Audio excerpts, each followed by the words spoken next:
మీరు బయటికి రండి. గత ముఖ్యమంత్రి ఏం చేసి ఉండాల్సింది వచ్చినప్పుడు మీరు పంపించండి ల్యాబ్స్కి. మీకు ఎవరైతే తప్పులు చేశారో వారి మీద మీరు చర్యలు తీసుకోండి అని చెప్పాలి. కానీ తప్పులు చేసిన వాళ్ళు వెనకేసుకొచ్చే విధానం ఏంటో నాకు అర్థం కావట్లేదు. ఇది ఆయన మార్చుకోవాలి. అంతేగాని మీరు అస్థిరత చేసే ఆలోచన కానే కాదు. ఇదే మీరు ఊహించండి.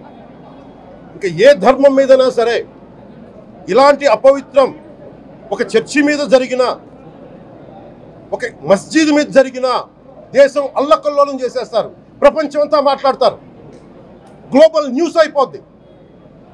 కానీ దేశంలో కోట్లాది మంది హిందువులు అపవిత్రమైతే, ఈ ప్రసాదం అపవిత్రమైతే ఒక్కరు కూడా మాట్లాడకూడదు.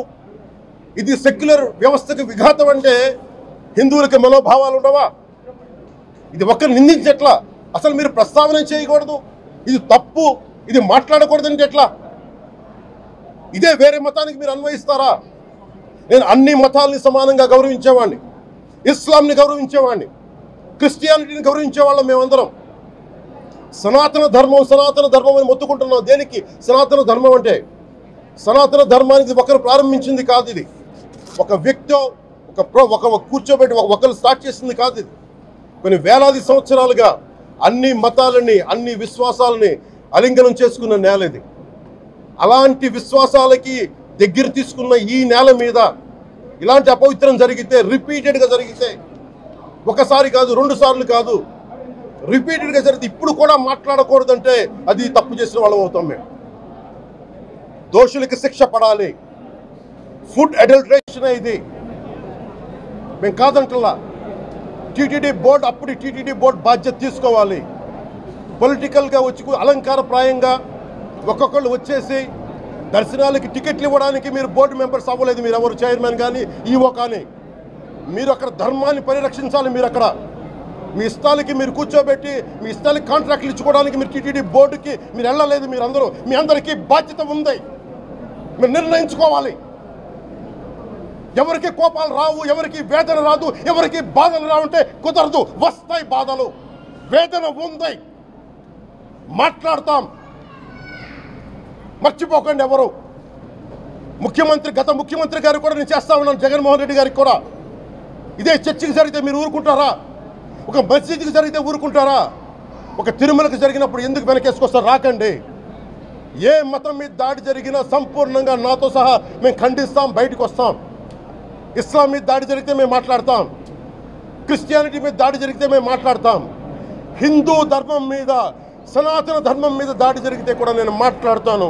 ఇది మొదటిసారి కాదు, మేమందరం మాట్లాడతాం. ఇది ప్రాథమిక హక్కు. ఇది పరస్పర విశ్వాసాలను గౌరవించుకోవడం చాలా చాలా అవసరం. ఇది అందరికీ తెలియజేస్తున్నాను. ఇది దోషులకి కఠిన శిక్ష పడాలి. అలాగే ముఖ్యమంత్రి గారికి కూడా నేను తెలియజేసుకున్నాను, చంద్రబాబు నాయుడు గారికి కూడా క్యాబినెట్ మీటింగ్ జరగాలి, అసెంబ్లీలో చర్చ జరగాలి. అసలు టీటీడీ ట్రస్ట్లో ఎన్ని అవకతవకలు జరిగినాయి, దీని మీద కూలంకషంగా దీని మీద చర్చలు జరగాలి. అలాగే నిన్న అందరూ మీడియా పెద్దలు కూడా అడుగుతూ ఉన్నారు, పత్రికాధిపతులు కూడా అడుగుతూ ఉన్నారు, మీడియా వారు కూడా అడుగుతున్నారు, దీన్ని సిబిఐకి తీసుకెళ్లాలా లేదా అనేది. అది గౌరవ ముఖ్యమంత్రి గారు నిర్ణయం తీసుకోమని. మీరు ఏ నిర్ణయం తీసుకున్నా క్యాబినెట్ మీ వెనకాల ఉంటుంది, ప్రజలు మీ వెనకే ఉంటారు. ఇది ఇక్కడితో ఆగాలని మనస్ఫూర్తిగా నేను కోరుకుంటున్నాను. అలాగే 40 సంవత్సరాలుగా కర్ణాటకలోని గీ కంపెనీకి ఇస్తూ ఉన్నారు. 15,000 కేజీలు అవసరం అవుతుంది నెయ్యి, మనకి స్వచ్ఛమైన నెయ్యి. అలాంటిది వీళ్ళు 1000 రూపాయలు కొన్నదాన్ని వీళ్ళు 360 రూపాయలకే వస్తుందని చెప్పి ఎవరో మిడిల్ మ్యాన్ వచ్చి చెప్పారు. ఆ మిడిల్ మ్యాన్ ఎవరు? దీని మీద సంతకం పెట్టింది ఎవరు? మీరు 1,00,000 లడ్డూలు మీరు అయోధ్యగా పంపించినప్పుడు మాట్లాడింది ఎవరు? చెక్ చేశారా? క్వాలిటీ చెక్ చేశారా? కోట్లాది మంది భగవంతుణ్ణి విశ్వాసం ప్రకటించే ప్రతి ఒక్కరి ఈ రోజున బాధకు గురయ్యారు. నాకు నిజంగా ఇంకో వేదన కూడా ఉంది. ఇది ఇంకొకరు నిందించట్లా.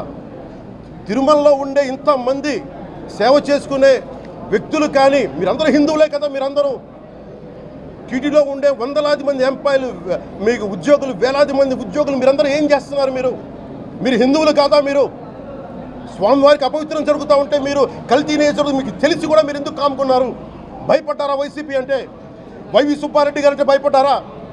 ధర్మారెడ్డి గారంటే భయపడ్డారా? ఏ స్వామి అయితే మీకు ఆశ్రయం ఇచ్చారో ఆ స్వామికి అపవిత్రం జరుగుతూ ఉంటే మీరందరూ కామ్గా కూర్చునే మీకు ఎలా వచ్చింది మీకు? ఇది నేను సాటి హిందువులను కూడా నేను ప్రశ్నిస్తున్నాను. మీరు కూడా తప్పు చేశారు దీంట్లో. ఇది ముందుగా ప్రతి హిందువు గౌరవించాల్సింది. దీన్ని మీ మతాన్ని మీరు గౌరవించుకోండి ఫస్ట్. ప్రతి హిందూ నేర్చుకోవాలి ఇది. ప్రతి హిందూ ఆత్మపరిశీలన చేసుకోవాలి. మీరు బయటికి రావాలి. తప్పు జరుగుతూ ఉంటే కూర్చొని చేతులు కట్టుకొని మనకెందుకులే అంటే ఇలాగే ఉంటాయి. ఇది మారాలి. ఇది అందుకు నేను కూడా దీంట్లో భాగమే. కాబట్టి నిజంగా నాకు ఇన్ని సమస్యలు చెప్పారు ఇన్ని సంవత్సరాలుగా. వైసీపీ మీద పోరాటాలు చేస్తున్న రోడ్లు బాగలేదంటే మాట్లాడాం, రైతుకి సమస్యలు వస్తే మాట్లాడాం, గుడులు అపవిత్రం చేస్తుంటే మాట్లాడాం. కానీ ఏ ఒక్కరు కూడా బలంగా కూర్చొని టీటీడీ ఉద్యోగులు ఎవరైనా సరే ఇలా జరుగుతుంది అని తెలిసి కూడా కామ్గున్నారంటే మీరు మహా అపరాధం చేశారు. ఆ మహా అపరాధానికి నేను కూడా నాకు సంబంధం లేకపోయినా ఈరోజు నేను ప్రాయశ్చిత దీక్ష మొదలుపెట్టాను. ఈరోజు 11 రోజులు స్వామివారికి నేను క్షమాపణలు కోరుకుంటూ దీక్ష తీసుకుంటున్నాను. ఇది మారాలి, భవిష్యత్తు ఇలా ఉండకూడదు అని కోరుకుంటూ సెలవు తీసుకున్నాను. నమో వెంకటేశాయ.